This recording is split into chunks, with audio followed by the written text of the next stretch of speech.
certaines cuites changent la vie.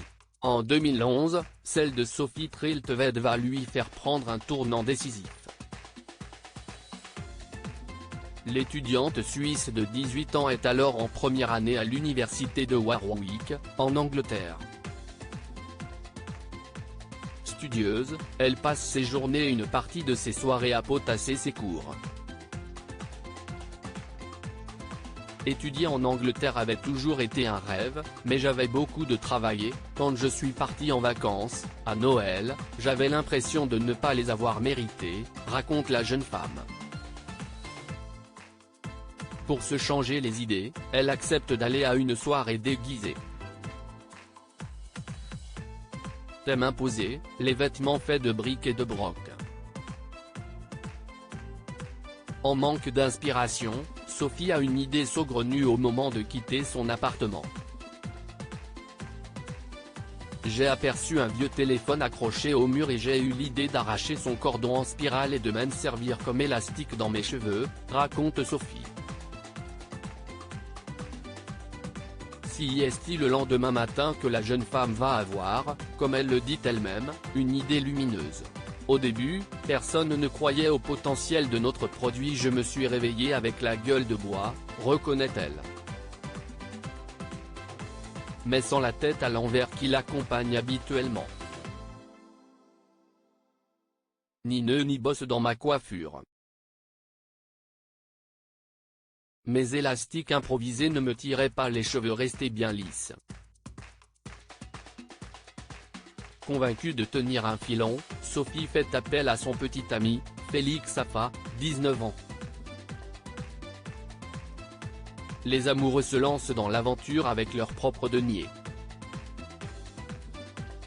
Ils demandent à un vendeur de cordons de téléphone de retirer le fil électrique central et mettent au point un prototype d'attache pour les cheveux en forme de spirale.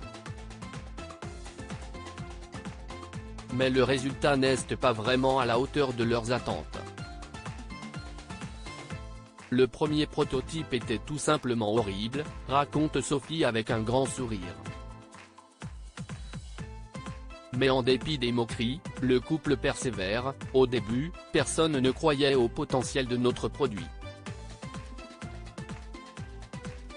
Nos camarades de fac trouvaient ridicule de vouloir développer un accessoire pour les cheveux, se souvient Sophie qui persiste. Et, après des mois d'essais, ils finissent par mettre au point un prototype concluant, déposent un brevet et lancent la production. Aujourd'hui, l'accessoire est diffusé dans 12 pays. Mes colocataires se moquaient même des publications sur Instagram où je vantais les Invisibles, se souvient la jeune femme. Ils doivent s'en mordre les doigts. 2 ans après la gueule de bois de Sophie, l'élastique magique qui n'abîme pas les cheveux a trouvé son public. Les ventes explosent en 2013 et l'accessoire est diffusé dans 12 pays. Lorsque Sophie obtient son diplôme en 2014, sa société enregistre déjà un chiffre d'affaires de 5 millions d'euros. Aujourd'hui, l'entreprise est basée à Munich, en Allemagne. Elle affichait, en 2019, 20 millions d'euros de ventes. Pragmatique, Sophie ne veut pas à ses amis qui l'ont de décrier et n'a qu'un conseil à donner à tous les jeunes qui ont une bonne idée: lancez-vous car, si vous ne le faites pas, quelqu'un le fera à votre place.